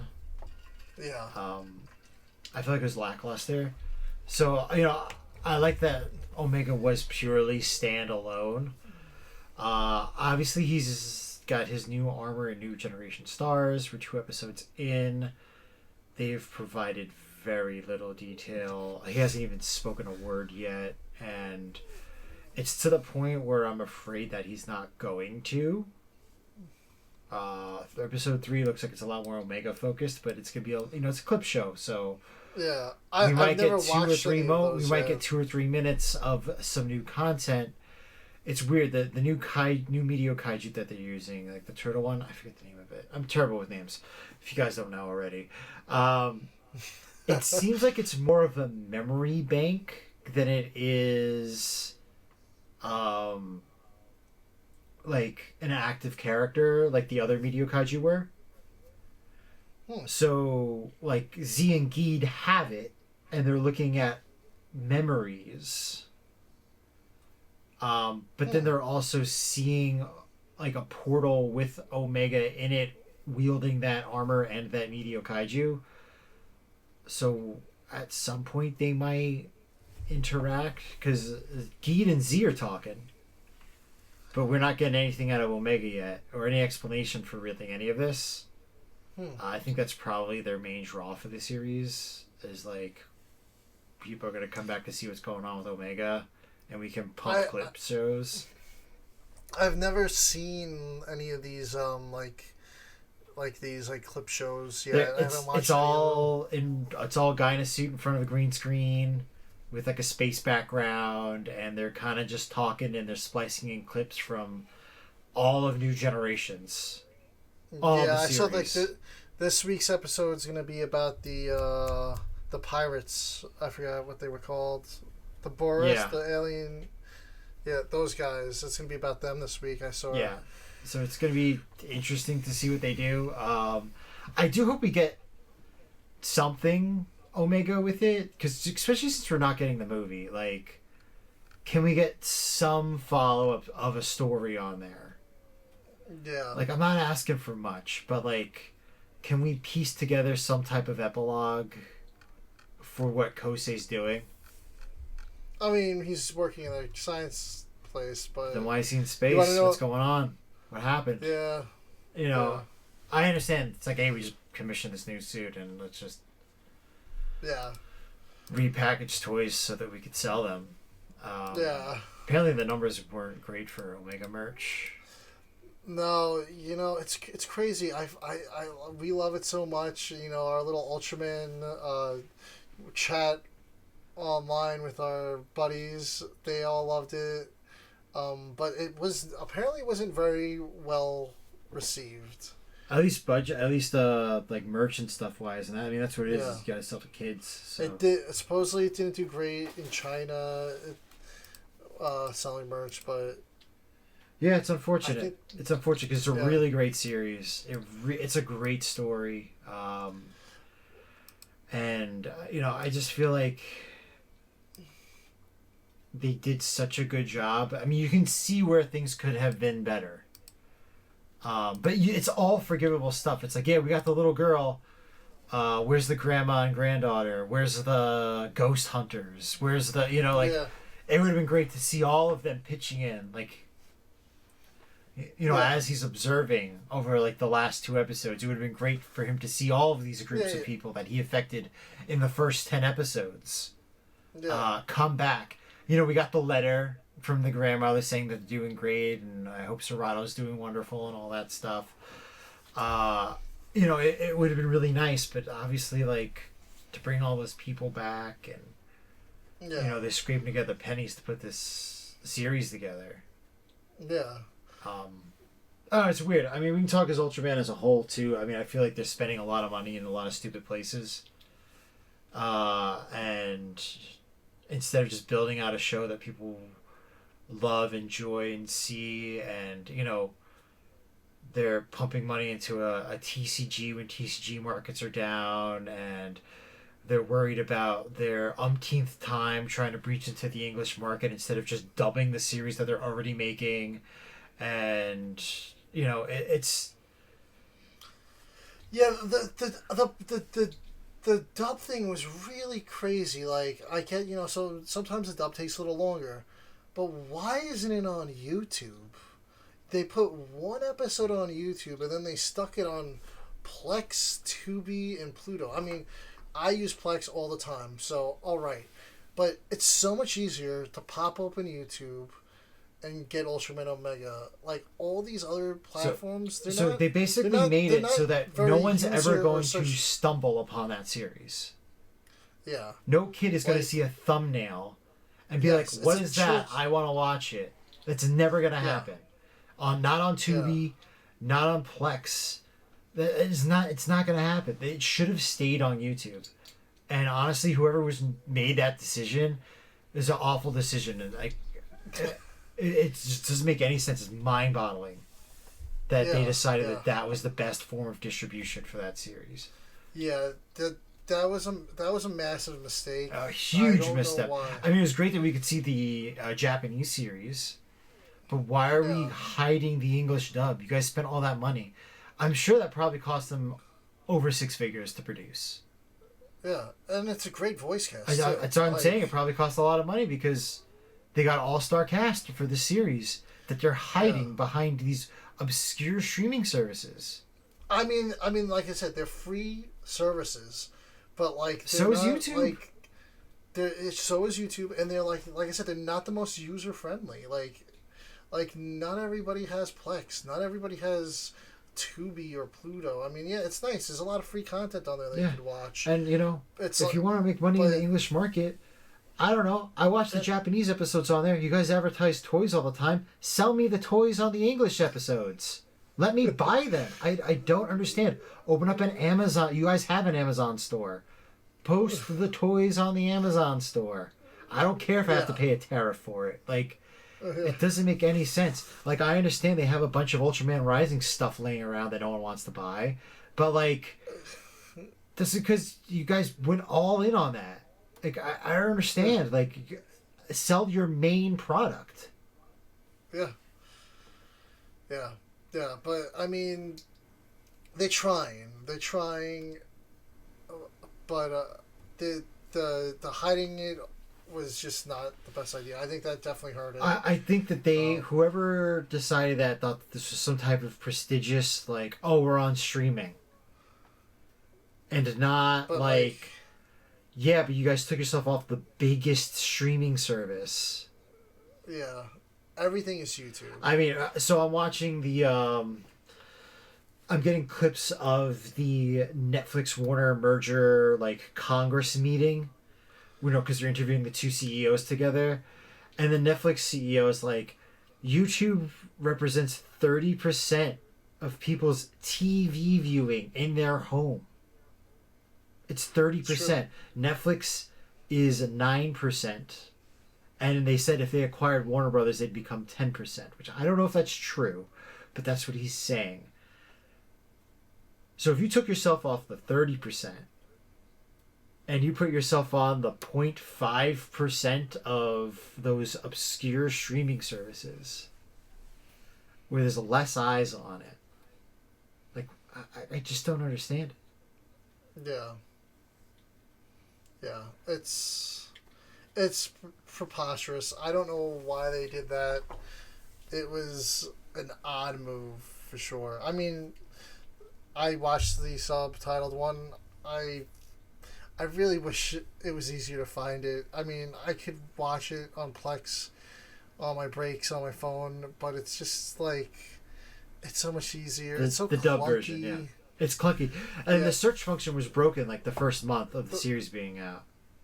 Yes, it was like hidden. Like you couldn't get certain episodes. It was easier to find it on Tubi than it was on Plex, but then you have to download Tubi, and I understand it's free, but you still kind of need to make a Tubi account and hook it up with your Gmail, and YouTube, it's extra friction that you don't need. Yes. It's a lot of effort when you have the app that literally everyone in the world has. And not for nothing, like, YouTube recommendations will get people views. Like, let's say you have a kid that is watching Power Rangers on the Power Rangers YouTube channel because they have most of the series posted on there and compilations and stuff. And then in the recommendations on the bottom, oh, what is that? That looks like a Power Ranger. I'm going to click on it. Now I'm watching Ultraman. Yeah. But we're not going to get that now. You know, like, they're not going to get that organic finding of the show. And they made that whole Ultraman English channel. It was a big deal, a big push, and then nothing. I really hope next series they're like, listen, we didn't do the numbers this time, and we're gonna do it on YouTube again. It was crazy that they didn't do it on YouTube again. No, yeah, absolutely insane, and I think it really did hurt the English market. I mean, we went to the American Dream Mall thing. It was absolutely amazing. The turnout was great for those. Not only was that area filled, but there's like floors above that, all filled up, all with people watching that show. People traveled multiple states to go watch that show. Now, those are Ultraman fans already. Like, I understand that. But there was a lot of kids there. A lot of kids. A lot. And it was a free event. I completely understand. It was a little unorganized. That's fine. Like, I understand it. That was on the mall security staff. That is a little bit on the mall security staff because the event people were telling people, oh, get online, go see the characters. And by the time they were saying that, the line was already closed at max capacity. But on top of that, they were selling out of all this merch that they weren't expecting to sell out of. And then they didn't have the licensors there. So you didn't have Robo 7 there. You didn't have Titanic Press there with their 2 Ultraman novels. You didn't have Marvel there selling their graphic novels for the series. You just had him cross over with the Avengers, and I can't get the graphic novel there? the Avengers. Yeah. Like, Yeah.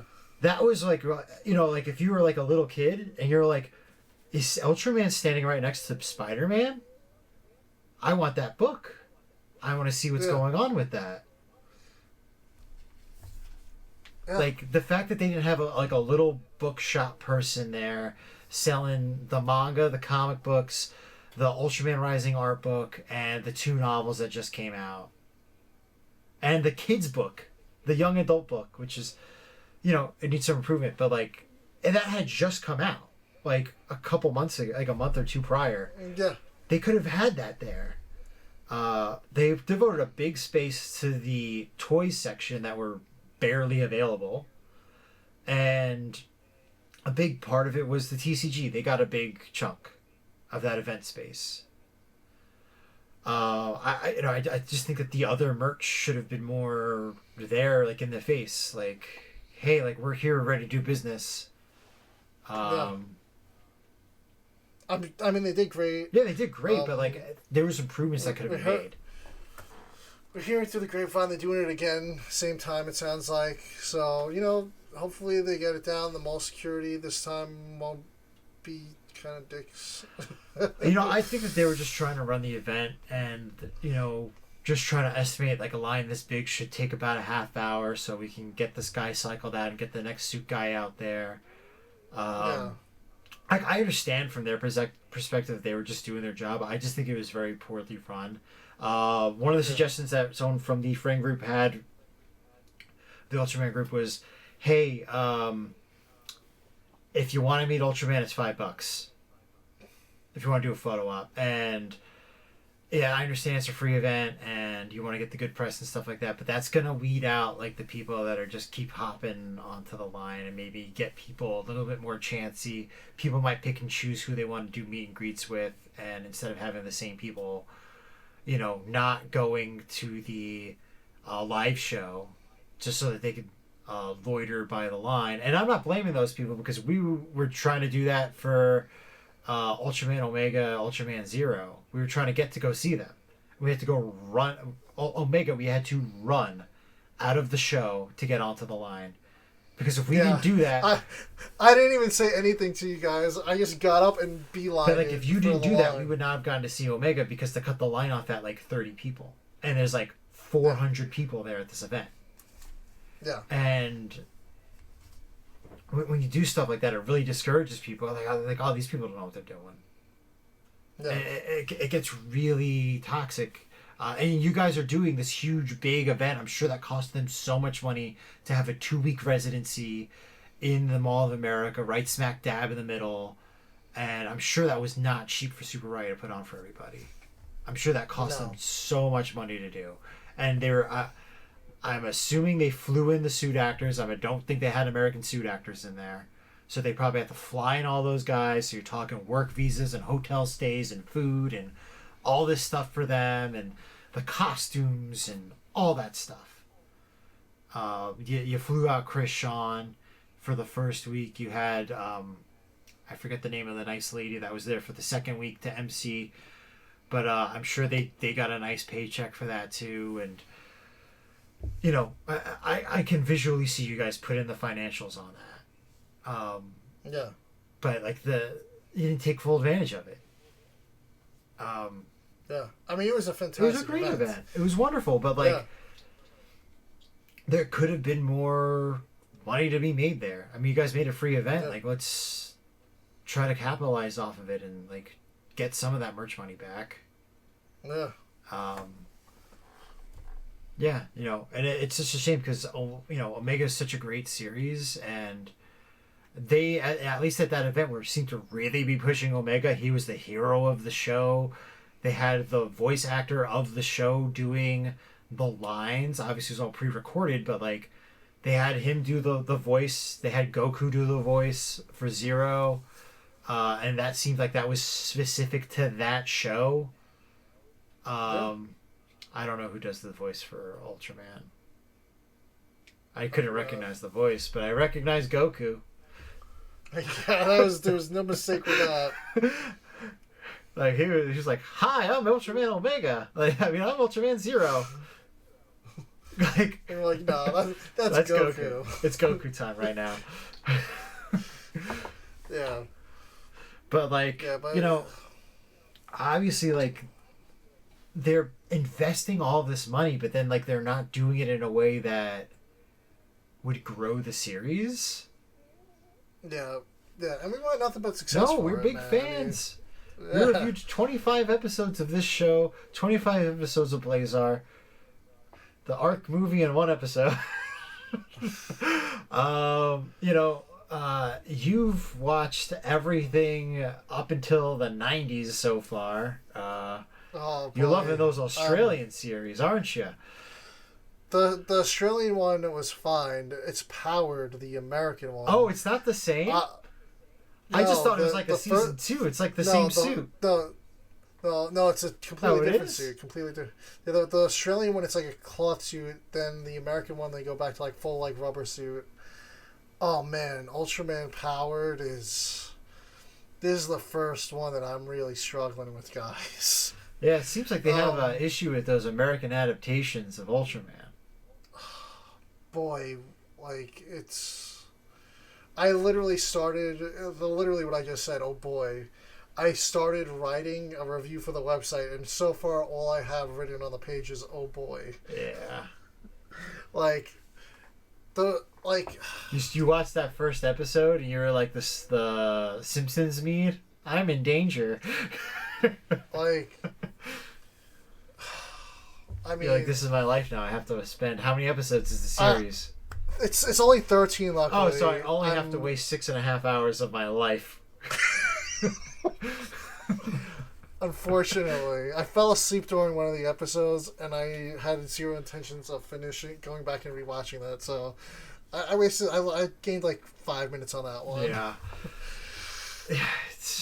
It's tough. The thing that's a shame is they go back with that series. We're going a little off topic here, but they go back to so many classic Ultraman kaiju for that series. All of them look really cool. None of them are functional at all. They cannot move. They cannot fight. The fights just look like a hugging match. The Zeton episode was literally like Zeton hanging from a string and like Ultraman going like it was like so horrid. No, not Zeton, Bemular. Bolton. Alien Bolton. I don't know. I'm your brain is fried from that show. Oh yeah, Bolton. I got him right on my shirt right now. Alien Bolton. I don't know why I said Bemular, but it's a great looking Alien Bolton. Not functional. They did a Red King They did a throwback to the Monster Lawless Zone. They had Pigmon, Red King. I can't think of what the other kaiju was. 2 Red Kings. And they were just hugging it out the whole episode. Like, the fights are literally hugging. Data, they did. They did so many. Did they do Noronga? They did one of the Baragon kaiju. Oh, Gabora they did. They did Gabora. Looked crazy. Looked vicious. Couldn't fucking move. Yeah. Nothing. All of them look so good. They're just not functional. Yeah. And absolutely brutal writing. My favorite actor out of it is the commander of the unit. The Ultraman host Kai is just such a throwaway character. Like, they didn't even need him in the show. They should just make Ultraman appear, honestly. Like, that's like how like useless he is as like a character. Like, he's contributed nothing to the story. I couldn't tell you anything about his character but that he's Ultraman, and he just kind of like runs off and becomes Ultraman. Like, he doesn't contribute anything to the team. Like, everybody else on the team has their thing. He doesn't have a thing. Like, and like he gets chosen in the first episode. They're like, oh, there's a crater crash, and oh yeah, come out here, man. Here's a flashlight. All right, you're Ultraman now. You're gonna be the guy. And like he's literally like just a guy. He was just like in the right place at the right time. Like, yeah. Absolutely brutal series. It makes Ultraman the Great look like a masterpiece, and I didn't hate the Great. I enjoyed the Great. I thought it was fine, the Australian series. I did not hate it. I know a lot of people, when they hear the Great, Empowered, or Towards the Future, and the Ultimate Hero, they all cringe. But I thought it was good. Maybe if Mill Creek or whatever they're called now is supposed to be releasing those this year. Entertainment. Yeah. Do yourself a favor, maybe, if you're really gonna commit to watching them. I would watch the Ultimate Hero first, suffer through that, and then go to Towards the Future, and then it's gonna make Towards the Future look like a freaking masterpiece. It's gonna look like cinema. Yeah. Compared to that. Yeah, I hope if they do put that out, maybe they just do a 2-pack and just put the two series together. It should be a 2-pack. Because I don't know if they'll get the sales. Especially for the Ultimate Hero, that one, I'm like, I don't want to pay more than like $9. And it's only, like you said, it's only 13 episodes. They could put it. They could honestly put each series on its own Blu-ray disc and just. Yeah, that's probably Call it. Yeah, I'm hoping they're not dumping a ton of work into the Ultimate Hero, because I've never been this way with an Ultraman series, but this one is the worst one. Yeah. So, yeah, after going from Omega to that, it's like, oh boy, what am I doing with my life? Yeah, I can't wait to get out of that tunnel there. I'm just, the next thing up is gonna be. Oh, I'm gonna have the Zerth movies, I guess. Zerth wasn't awful, but then like there's some parts where I was just like, did I take drugs? Yeah. So I don't know if that really counts. I mean, I'll just go on to Tiga, which was revered. So I'm gonna be in you could just go straight into the here. Heisei era. I'm like debating whether or not to do Z. My main thing with that is like I believe there's a dub. But it's not on the disc because I think they produced the dub after the release or something like that. I have to look into it. Like, are they going to release a set with the dub? I don't know. But like, I might do Z. Yeah. I've heard good things. Yeah. That, or I was going to go back to Mebius.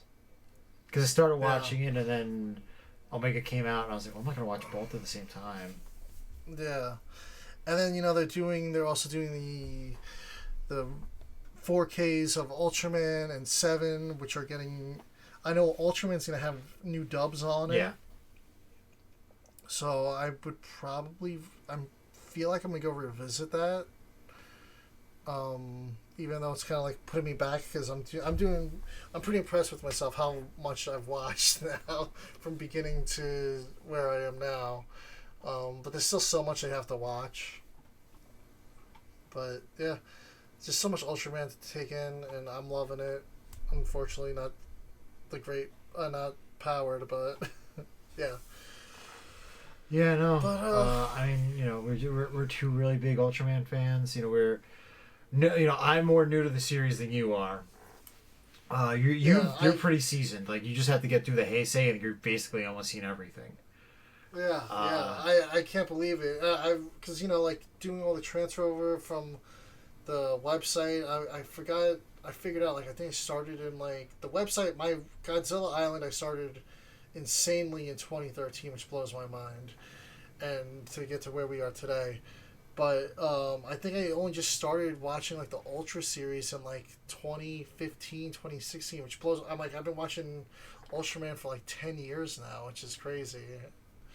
Yeah, it really is. But I've watched a bunch of stuff in between, so I slowed down, like. But lately, I've been like, all right, let's get through these series, and I'm really trying to catch up, which is a difficult feat when I can get like one episode a day during work on my lunch break. But looking forward to what comes next for Ultraman, Theo, or whatever they're gonna call it, and we have the Fall of Ultraman is coming, I think, next week or the following week, so we get the final arc of the Marvel series. That's gonna be an interesting one. Yep, and we're getting some good stuff, guys, so keep an eye out. Will be plenty of Ultraman announcements soon, I am sure of it. So I hope you guys enjoyed, and thank you for watching. See you guys next time.